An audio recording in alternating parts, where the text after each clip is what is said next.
Hi friends, आपका रोजगार का यूट्यूब चैनल में स्वागत है।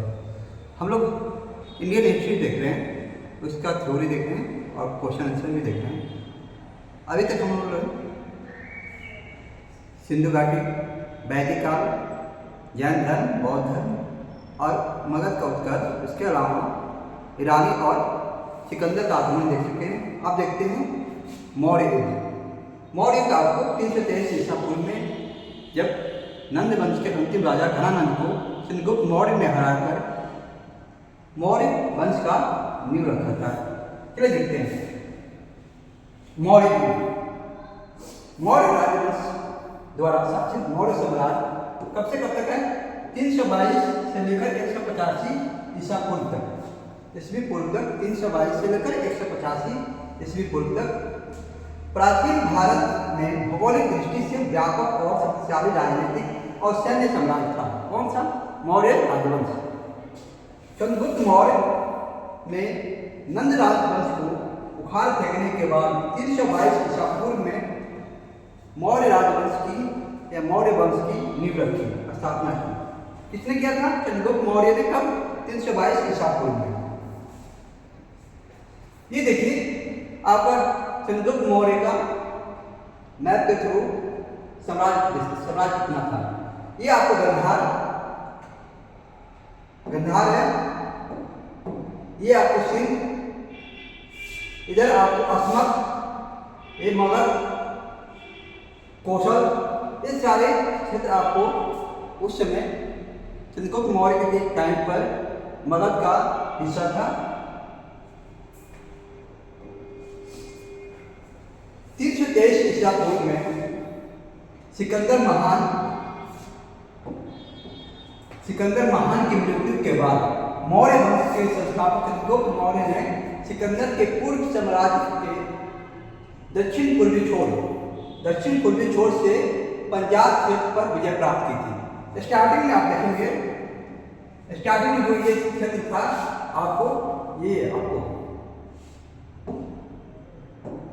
स्टार्टिंग में आपको इस क्षेत्र में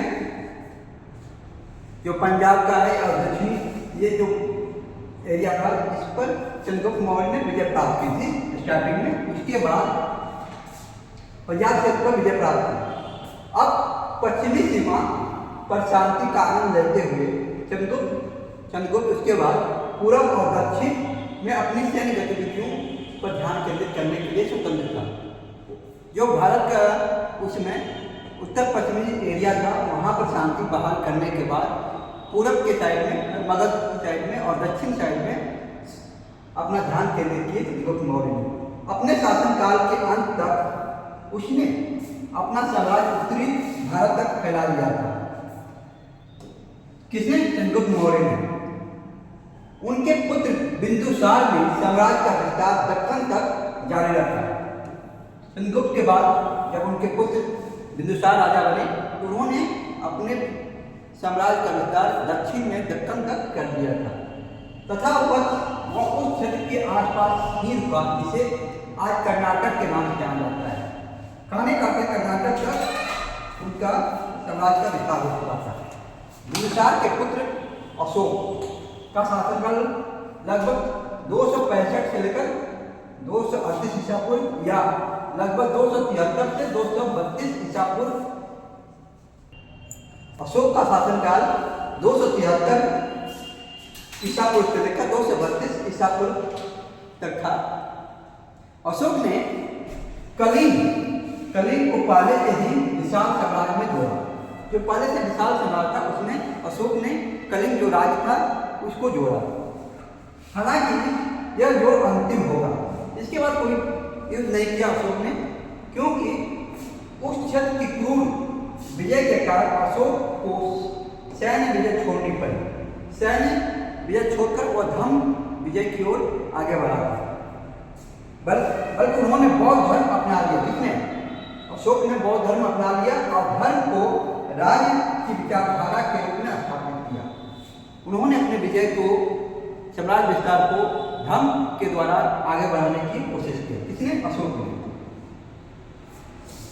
अशोक के मृत्यु के बाद आक्रमणों दक्षिण दक्षिणी राजकुमारों के गलबन और राज्यारोहण को लेकर झगड़ों के कारण राज सम्राट सिकुड़ गया। किसका? मौर्य सम्राट सिकुड़ गया। अंतिम शासक कौन था? बृहद्रथ। बृहद्रथ की हत्या उसके ब्राह्मण सेनापति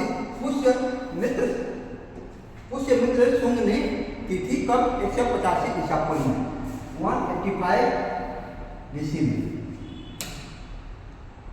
पुष्यमित्र शुंग ने बृहद्रथ की हत्या करके शुंग वंश की स्थापना की थी 185 ईसा पूर्व में, जिसके बाद शुंग वंश की स्थापना हुई,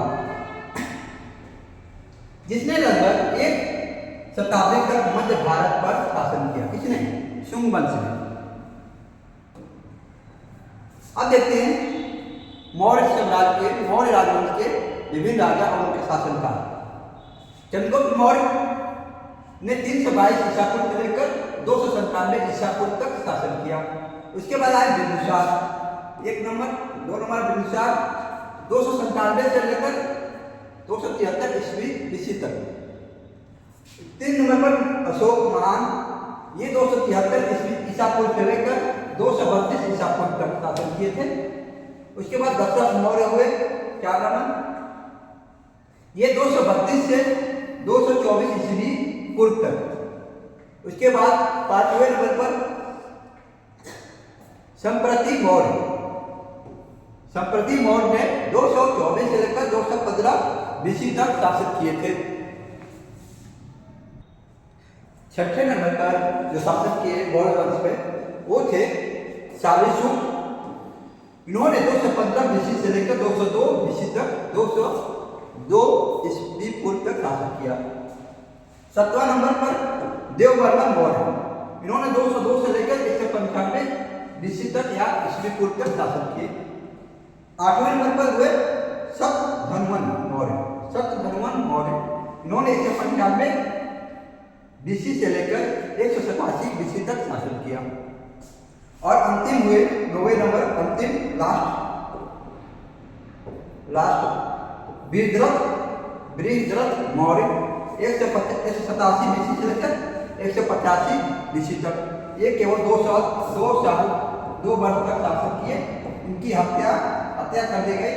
इनके जो ब्राह्मण सेनापति थे पुष्यमित्र शुंग द्वारा, और उसके बाद पुष्यमित्र शुंग ने शुंग वंश की स्थापना की थी 185 ईस्वी पूर्व में।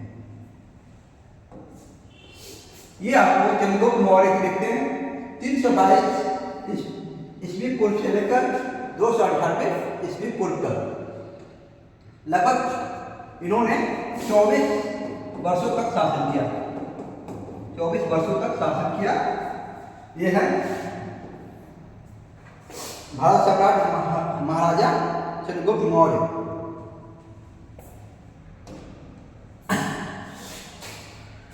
मौर्य साम्राज्य के संस्थापक चंद्रगुप्त मौर्य लगभग 321 ईसा पूर्व में 25 वर्ष की आयु में नंद सिंहासन पर, या जो नंदों का सिंहासन था उस पर बैठा, या मगध की गद्दी पर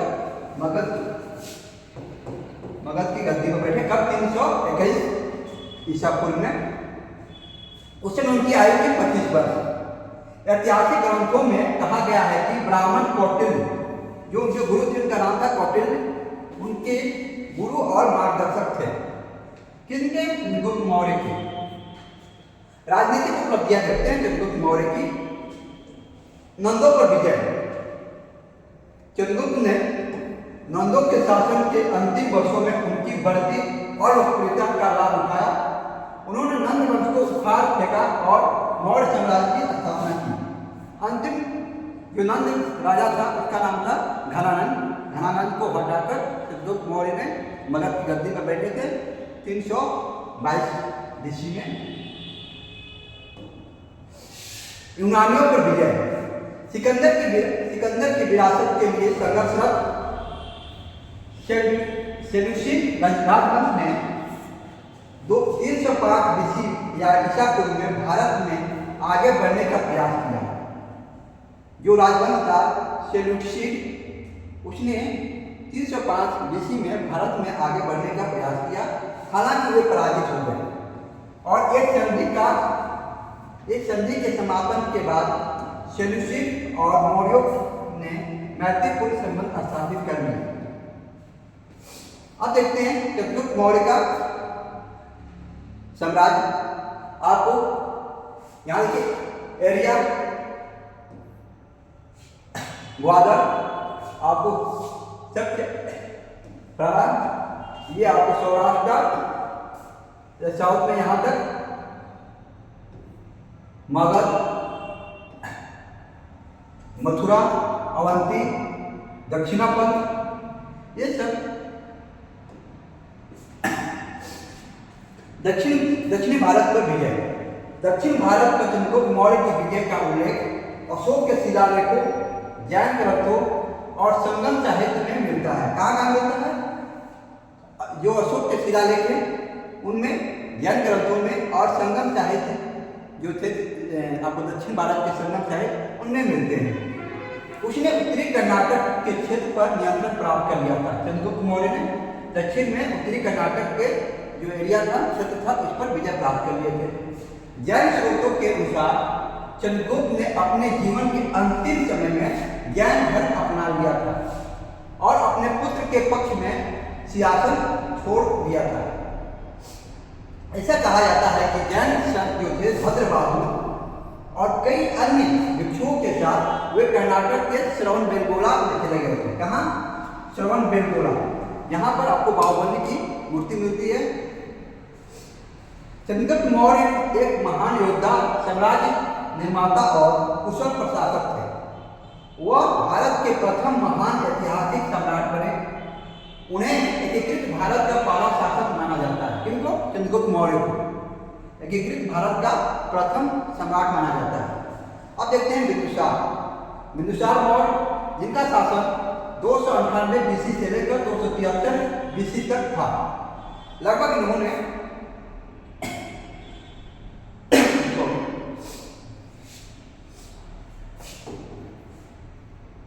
25 वर्षों तक शासन किया था।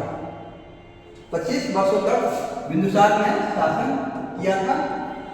बिंदुसार को अमित्र घाट, शिवसेन, मद्रसार और तथा अजातशत्रु के नाम से भी जाना जाता है। अजातशत्रु, वरिसार भी कहा गया है। क्या क्या कहा गया बिंदुसार को? अमित्र घाट, शिवसेन, मद्रसार और अजातशत्रु वरिसार ये कहा गया। जो बिंदुसार थे चंद्रगुप्त मौर्य और रानी दुर्धरा के पुत्र थे। दुर्धरा जो रानी थी और चंद्रगुप्त मौर्य के पुत्र थे बिंदुसार। बिंदुसार ने दक्षिण भारत की तरफ राज्य का विस्तार किया। इसके अलावा उन्होंने कुशों का दमन किया। शत्रुओं का विनाशक के रूप में प्रसिद्ध बिंदुसार के विषय में तिब्बती इतिहासकार तारानाथ के लेखों से पता चलता है कि बिंदुसार ने 16 प्रांतों के राजाओं को नष्ट कर दिया था। जो विद्रोही खस राजकीय प्रदेश में थे। बिंदुसार ने कलिंग को छोड़कर, केवल कलिंग को छोड़कर अन्य राज्यों को जीत लिया था, विजित किया था। ये आपको बिंदुसार का एम्पायर का मैप है। आप यहां देखिए, कंबोज वेस्टर्न साइड में, यहां पर पूरा आपको एक मैप में दिखाई दे रहा है। इसका साम्राज्य इतना विस्तार हुआ था। अब देखते हैं इसके समय में बिंदुसार के साम्राज्य में प्रांत और उनकी राजधानी, कौन कौन प्रांत थे बिंदुसार के टाइम में और उनकी राजधानी क्या थी? पहला था प्राची, जिसे प्राची या पूर्वापथ कहा जाता है, जिसकी राजधानी पाटलिपुत्र थी। दूसरा उत्तरापथ, जिसकी राजधानी तक्षशिला। दक्षिणापथ, जिसकी राजधानी स्वर्णगिरी और चौथा जो था अवंती, जिसकी राजधानी उज्जैनी। मैं कहने का बिंदुसार के टाइम में 4 प्रांत थे। और कौन? प्राची, जिसे प्राची भी कहा जाता है, दूसरा उत्तरापथ, दक्षिणापथ और अवंती। अब देखते हैं अशोका द ग्रेट 273 BC से लेकर 232 ईस्वी पूर्व तक शासन किए महान अशोक ने। इन्होंने लगभग 41 वर्षों तक शासन किया। महान अशोक ने 41 वर्षों तक शासन किया। देखते हैं इनके बारे में। सम्राट अशोक विश्व प्रसिद्ध और शक्तिशाली भारतीय मौर्य राजवंश के महान सम्राट थे। कौन? अशोक। सम्राट अशोक का पूरा नाम देवनाप्रिय अशोक राजा प्रियदर्शी देवताओं का प्रिय था, जिसका अर्थ होता है देवनाप्रिय अशोक का अर्थ होता है राजा प्रियदर्शी देवताओं का प्रिय। वह बिंदुसार का पुत्र था। बचपन से ही अशोक ने प्रशासन के क्षेत्र में बड़ी प्रतिभा दिखाई थी। बिंदुसार ने उसकी कुशलता और ज्ञान से प्रभावित होकर उन्हें उज्जैन या अवंती का राज्यपाल नियुक्त किया था। किनको? अशोक को। सिहली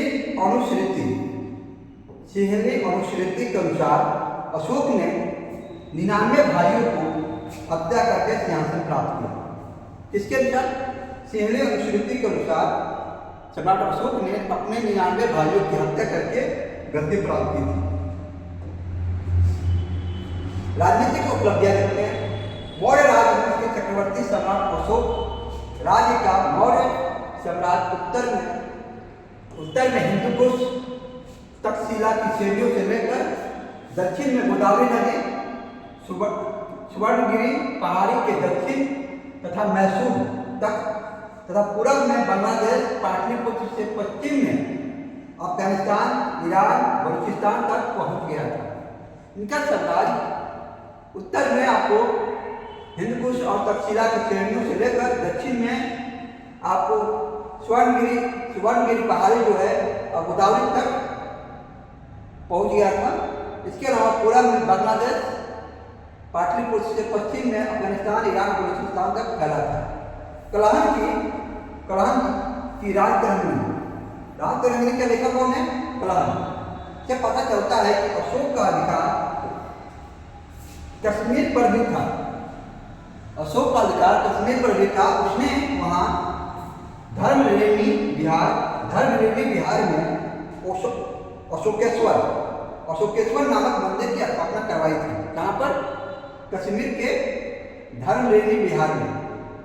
कश्मीर में श्रीनगर और नेपाल में देवपत्तनम। कश्मीर में श्रीनगर और नेपाल में देवपत्तनम शहर नगर बसाया है। किसने? अशोक ने। किससे मालूम चलता है? कलहन के द्वारा रचित राजतरंगिणी के द्वारा हमें ज्ञात होता है। ये आपको अशोक के टाइम का मैप है, कहाँ तक उनका समाज विस्तार था। ये आपको यहाँ ये नीचे आपको थोड़ा सा भाग पूरा ये पार्ट आपको अशोक के टाइम में का साम्राज्य था। कहा जाता है कि इनका जितना साम्राज्य विस्तार था, बड़ा था, उतना आज तक कभी नहीं रहा, किसी राजा के भी नहीं रहा। शासक बनने के बाद अशोक ने केवल एक ही लड़ाई लड़ी। किसकी? कलिंग की लड़ाई लड़ी। केवल एक लड़ाई लड़ी थी, कलिंग की। इस युद्ध का, कलिंग के युद्ध का जो उल्लेख है आपको 13वें प्रमुख शिलालेख में मिलता है। अशोक ने यह युद्ध अपने शासनकाल के 8वें वर्ष अर्थात 261 ईस्वी पूर्व में लड़ा था। इस युद्ध में हुए रक्तपात का अशोक पर गहरा प्रभाव पड़ा, जिसने अंततः उसके व्यक्तित्व को योद्धा से संत में बदल दिया। इससे योद्धा से वह संत में बदल गया, जिसके परिणाम स्वरूप उसने दिग्विजय की नीति को त्याग दिया और धर्म की नीति को अपना लिया। धर्म विजय की नीति को अपना लिया। किसने? अशोका द ग्रेट ने। कलिंग के युद्ध में हुए रक्तपात और खून देखकर उनका हृदय प्रवर्तित हो गया। अशोक के टाइम में कितने प्रांत थे वो देखते हैं और उनका राजधानी। पहला उत्तरापथ, जिसकी राजधानी आपको तक्षशिला थी। अवंती राष्ट्र, जिसकी राजधानी उज्जैनी। कलिंग प्रांत, जिनकी राजधानी तोसली। दक्षिणापथ, जिसकी राजधानी सुवर्णगिरी। और प्राची या मध्य क्षेत्र, जिसकी राजधानी पाटलिपुत्र। इनके टाइम पर 5 प्रांत थे। अब देखते हैं अशोक का धर्म। प्रारंभ में अशोक ब्राह्मण धर्म का पालन करता था, लेकिन कलिंग युद्ध के बाद उसने बौद्ध धर्म अपना लिया। अर्थात कलिंग के युद्ध ने उसे इतना प्रभावित किया कि उन्होंने ब्राह्मण से बौद्ध धर्म अपना लिया। बौद्ध धर्म अपनाने के बाद 2.5 साल तक एक साधारण उपासक रहे। फिर वे बौद्ध संघ में शामिल हो गए और भिक्षु गतिक बन गए। भिक्षु गतिक क्या होता है? जो लोग कुछ समय के लिए बिहार में रहते थे उन्हें भिक्षु गतिक कहा जाता है। कुछ समय के लिए बिहार में रहते थे उन्हें भिक्षु गतिक कहा जाता है, लेकिन वह कभी बौद्ध भिक्षु नहीं बने, बल्कि सदैव उपासक रहे। कहने का अर्थ ये है कि उन्होंने हमेशा वो बौद्ध धर्म के उपासक बने रहे, बौद्ध भिक्षु नहीं बने। धर्म की परिभाषा अशोक ने अपनी दूसरी और 7वें अभिलेख में शिलालेख में धर्म की परिभाषा दी है। अशोक ने अपने शिलालेखों में धर्म की कुछ अच्छी बातों का उल्लेख किया है, जैसे किसी भी मनुष्य की हत्या नहीं की जाएगी, संपत्तियों का कोई विनाश नहीं होगा, माता पिता और बड़ों की सेवा करना, उनका सम्मान करना, गुरुजनों एवं शिक्षकों का सम्मान करें, दासों और नौकरों के साथ अच्छा व्यवहार करें, कम खर्च करना और कम संरक्षित करना, धन की संपत्ति कम संरक्षित करना। 13वें प्रमुख शिलालेख में अशोक ने धम्म विजय को सबसे बड़ी विजय माना। किस शिलालेख में? 13वें शिलालेख में धम्म विजय को सबसे बड़ी विजय माना। विश्व इतिहास में अशोक प्रथम शासक था जिसने हिंसा के बिना धम्म साम्राज्यवादी विजय की नीति अपनाई। कहने का ये है, पूरे विश्व में, पूरे वर्ल्ड में अशोक ही पहला शासक है जिसने हिंसा को त्याग कर धम्म साम्राज्यवादी धर्म के अनुसार धर्म से साम्राज्य का विस्तार किया। धर्म के प्रचार के लिए अशोक ने मंत्रियों की एक नई श्रेणी नियुक्त की, जिसे धम्म महामात्र, जो धर्म के प्रचार करते थे उनको एक मंत्री नई श्रेणी बनाया था मंत्रियों की, उन्हें कहा जाता था धम्म महामात्र। अब देखते हैं अपने 5वें प्रमुख शिलालेख में अशोक ने अपने शासनकाल के 13वें वर्ष अर्थात 256 ईस्वी पूर्व में राजकीय अधिकारियों की नियुक्ति का उल्लेख किया है। इसमें आपको 5वें जो शिलालेख है उसमें धम्म महामात्रों के अलावा अन्य अधिकारियों जैसे युक्ता, राजयुक्ता, प्रादेशिक आदि को भी धर्म के सिद्धांतों के प्रचार की जिम्मेदारी दी गई थी। किसको? युक्ता, राजयुक्ता, प्रादेशिक को। इस प्रकार अशोक को भारतीय इतिहास के महान शासकों में सदैव याद किया जाता है। अब देखते हैं अशोक द्वारा विभिन्न देशों में भेजे गए धर्म प्रचारक कौन कहा गया है? महेंद्र और संघमित्रा, जो उनके पुत्र और पुत्री थी, उनको भेजा थे श्रीलंका। महेंद्र और संघमित्रा कहाँ गए थे? श्रीलंका। महारक्षित ये यौवन देश, मध्यम ये हिमालयी पर्वतीय देश में, महादेव, महेशमंडल अर्थात मैसूर, महेशमंडल अर्थात मैसूर, महाधर्मरक्षित इनको महाराष्ट्र, सोना तथा उत्तरा को सुवर्ण भूमि कौन गए थे? सोना तथा उत्तरा। मजिदनिक इनको कश्मीर और गंधार भेजा गया था। अब देखते हैं अभिलेख इसको 3 भागों में बांटा जा सकता है: शिलालेख, स्तंभलेख और गुहालेख। गुहालेख कौन सा होता है? गुफाओं पर जो लिखा रहता है उसको गुहालेख या गुफालेख भी बुलाता है इसको। गुफा गुफा गुफालेख।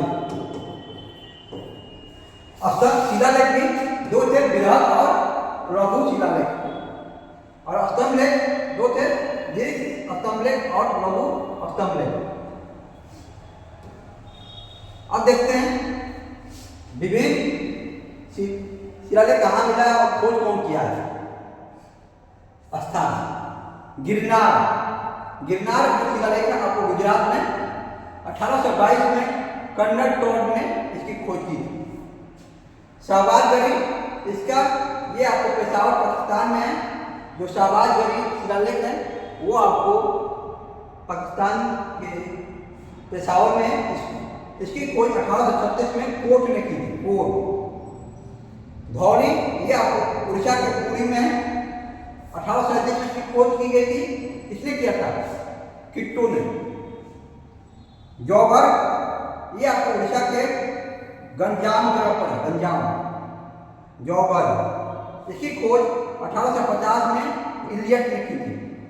इलियट ने 1850 में किसकी खोज की थी? जौहर शिलालेख की।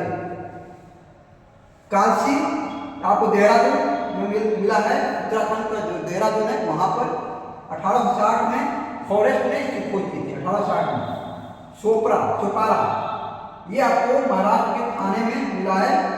1882 में भगवान लाल ने इसकी खोज की थी। मानसेहरा आपको हजारा है जो कि पाकिस्तान में है। 1889 में कलिंगम ने इसकी खोज की थी। एरगुडी जो शिलालेख है आपको ये आंध्र प्रदेश के कर्नूल में मिला है। इसको 1929 में अनुघोष ने खोजा था। अनुघोष आपको ये जो शाहबाज गरी और मानसेहरा है इनकी लिपि खरोष्टी है। क्या है?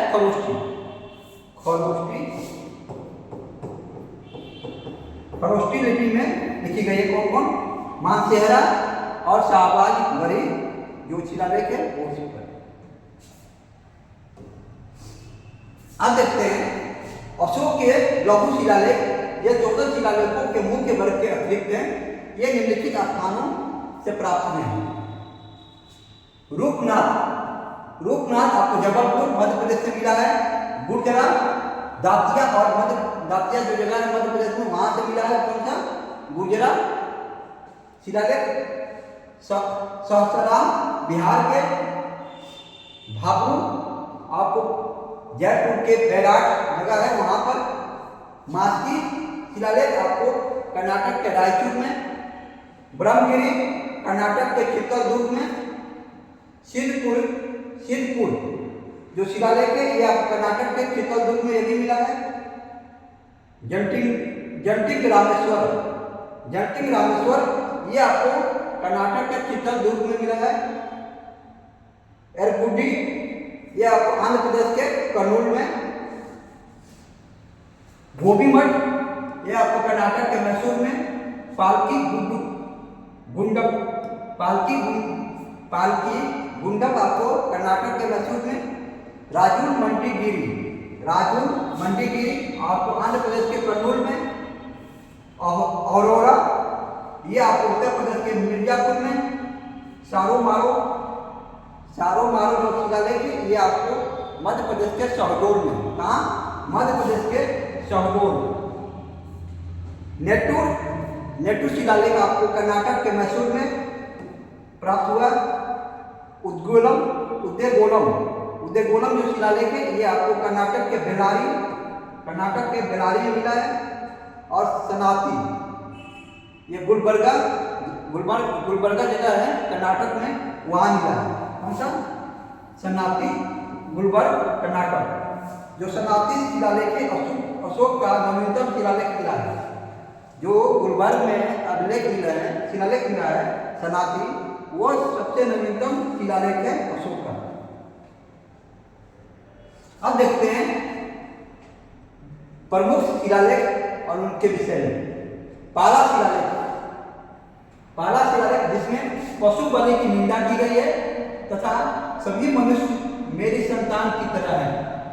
जो पहला शिलालेख है उसमें कहा गया है पशु बलि की निंदा की गई है और कहा गया है कि सभी मनुष्य मेरी संतान की तरह है। दूसरा शिलालेख जिसमें पशु चिकित्सा, मानव चिकित्सा एवं लोक कल्याणकारी कार्य के बारे में कहा गया है। इसके अलावा चोल, पांड्य, सत्यपुत्र एवं केरलपुत्र अर्थात चेर की चर्चा की गई। इसमें दूसरा शिलालेख है। तीसरा शिलालेख में आपको राजकीय अधिकारियों जैसे कि पिता, राजू और प्रादेशिक को हर 5वें वर्ष दौरा करने का आदेश था। अर्थात जो तीसरा शिलालेख है उसमें राजकीय अधिकारियों युक्त राजू और प्रादेशिक को हर 5वें साल दौरा करने का आदेश दिया गया था। जो चौथा शिलालेख है उसमें धर्माचरण के भेरीनाथ का द्वारा धर्म का उद्घोष किया गया है। धर्माचरण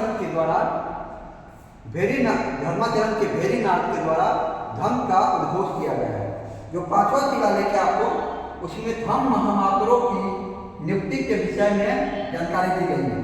जो पांचवा शिलालेख है उसमें धम्म महामात्रों जो कि धर्म के प्रचार के लिए नियुक्त किए गए थे उनकी नियुक्ति के बारे में जानकारी दी गई है और मौर्यकालीन समाज और वर्ण व्यवस्था का उल्लेख मिलता है आपको जो पांचवा शिलालेख है इसमें। अब देखते हैं छठा शिलालेख जिसमें कि आत्म नियंत्रण की शिक्षा दी गई है। किसमें? जो छठा शिलालेख है। आम जनता किसी भी समय राजा से मिल सकती है। किसमें बात कही गई? जो छठा शिलालेख है उसमें। सातवां शिलालेख इसमें कहा गया सभी संप्रदायों के लिए सहिष्णुता की बात कही गई है। किसमें? सातवां शिलालेख में सभी संप्रदायों के लिए सहिष्णुता की बात कही गई है। आठवां शिलालेख जिसमें कि सम्राट की धर्म यात्राओं का उल्लेख है। किसमें?